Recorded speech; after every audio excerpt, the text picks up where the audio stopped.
এই রোডটা অফ করে দেবো তোমার এই রোড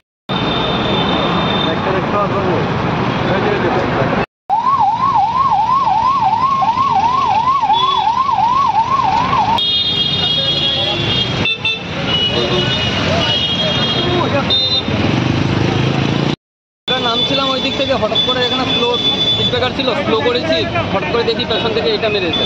তারপর যখন নামলাম, নেমে দেখি পেছন থেকে আরেকটা গাড়ি ওটাকে মেরেছে, ওই আমাকে মেরে দিয়েছে। এটা কি কেউ আহত হয়েছে? কেন একজন কিছু হয়েছে, একজন হাসপাতালে গেছে। গাড়িটা কোথা থেকে যাচ্ছিল? হ্যাঁ, গাড়িটা কোন দিক থেকে কোন দিকে যাচ্ছিল? আগরতলা থেকে ড্রপ গেটে ছিল।